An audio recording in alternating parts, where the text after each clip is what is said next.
নমস্কার সকলকে, আবার কয়েস কিচেনে আপনাদেরকে স্বাগত জানাই। আজকে আমরা বানাতে চলেছি গ্রীষ্মের সেরা ফল অর্থাৎ আম দিয়ে তৈরি আমের পায়েস। আশা করছি এই রেসিপিটি আপনাদের ভালো লাগবে। তো চলুন এবারে আমরা বানিয়ে ফেলি আম দিয়ে তৈরি আমের পায়েস। প্রথমে নিয়ে নিয়েছি 100 গ্রাম কামিয়াত চাল, 1 বাটি দুধ, ঘি, কিশমিশ, কাজু, গুঁড়ো দুধ ও আজকে আমাদের মেন ইনগ্রিডিয়েন্টস আমের পিউরি। তো এই সমস্ত উপকরণ দিয়ে আজকে আমরা বানিয়ে নেব আমের পায়েসের জন্য। রেসিপিটি শুরু করি। দুধটা ভালো করে জাল দিয়ে নিচ্ছি।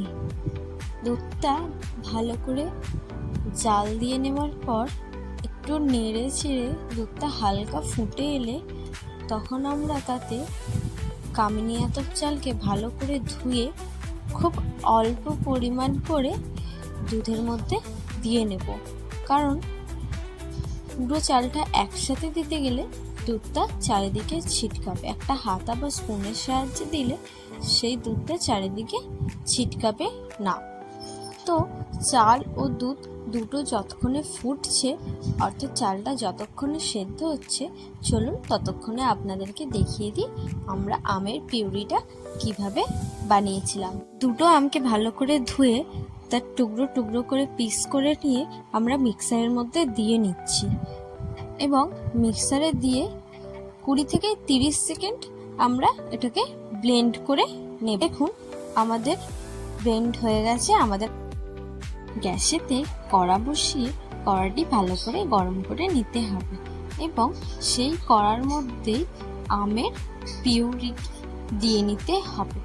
আমের পিউরিটি আমরা এখানে একটু জাল দিয়ে ফুটিয়ে নেব, কারণ আমের পিউরিটি আমরা যদি ডাইরেক্ট ব্যবহার করি পায়েসের মধ্যে, তাহলে সেই পায়েসটি কেটে ছানা হয়ে যেতে পারে। তাই আমরা যদি আমের পিউরিটি ভালো করে জাল দিয়ে একটু ফুটিয়ে নিই, তাহলে আমের মধ্যে যে একটু টক ভাব থাকবে সেইটা অনেকটাই কেটে যাবে পায়েসের মধ্যে দিলে, তাহলে আর দুধটা কাটবে না। তো দেখুন এখানে ভালো করে ফুটছে আমাদের আমাদের আমের পিউরি ফুটে গেছে। গ্যাসটা অফ করে দেব। দেখুন আমের পিউরিটা এইরকম দেখতে হবে। আমাদের আমের পিউরি একদম রেডি। তো দেখুন এইদিকে আমাদের পায়েসটিও ফুটে গেছে, অর্থাৎ চালটা আমাদের সেদ্ধ হয়ে গেছে। এবার আমরা এতে একে একে দিয়ে নেব কাজু ও কিশমিশ। অবশ্যই আপনারা বেশি চাইলে বেশি পরিমাণেও দিতে পারেন। আমি এখানে কাজু ও কিশমিশটা দেওয়ার পর ভালো করে পায়েসটা নেড়ে নিয়েছি। পায়েসটি নেড়ে নেওয়ার পর এখানে আমি ব্যবহার করব 1 বাটি চিনি। আপনারা যারা যেমন মিষ্টি খান সেই অনুযায়ী চিনিটা ব্যবহার করবেন। আমরা যেহেতু বেশি মিষ্টি খাই তাই আমি এখানে 1 বাটি চিনি ব্যবহার করলাম। এবার চিনিটি ভালো করে পায়েসের সাথে মিশিয়ে নিতে হবে।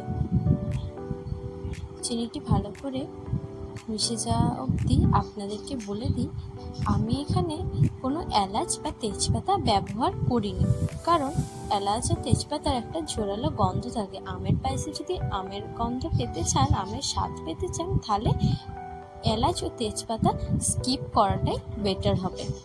তো দেখুন চিনিটা ভালো করে গলে গেছে। এর মধ্যে এবার আমি দিয়ে নেব কিছুটা পরিমাণ, খুবই অল্প ঘি। না সবাইকে যে দিতে হবে তা না, যারা ঘি পছন্দ করে তারাও দিতে পারে, আর যারা পছন্দ করেন না তারা স্কিপ করতে পারেন। আর যারা মনে করছেন স্বাদ হবে তারা অবশ্যই দিতে পারেন, কারণ ঘি দিলে সত্যিই পায়েসের খুব সুন্দর স্বাদ হয়। দেখুন ঘিটা দেওয়ার পর আমাদের পায়েসের রঙটাও পাল্টে গেছে। এবার ভালো করে পায়েসটা নেড়ে চেড়ে এতে আমরা গুঁড়ো দুধ গরম জলে গুলে সেই মিশ্রণটি এতে দিয়ে নেব। তো এবার আমরা পায়েসটা নামিয়ে রেখে দেবো কিছুক্ষণ ঠান্ডা হয়ে যাওয়ার জন্য। তো দেখুন পায়েসটা আমাদের ঠান্ডা হয়ে গেছে। এবার আমরা এই ঠান্ডা পায়েসটার মধ্যে খুব অল্প পরিমাণ করে আমের পিউরিটি আস্তে আস্তে দিয়ে দেব। এবার আমরা এই আমের পিউরিটা পায়েসের সাথে খুব ভালোভাবে মিশিয়ে নেব। দেখুন আমের পিউরিটা পায়েসের সাথে খুব ভালোভাবে মিশে গেছে। এবার এটা অন্য পাত্রে ঢেলে সুন্দর করে গার্নিশিং করে নেব। আমি এখানে গার্নিশিংয়ের জন্য ব্যবহার করব কিছুটা পরিমাণে আমের পিউরি, কাজু ও কিশমিশ। আমার গার্নিশিং করা হয়ে গেছে। আশা করছি আজকের এই আমের পায়েস রেসিপিটি আপনাদের ভালো লেগেছে।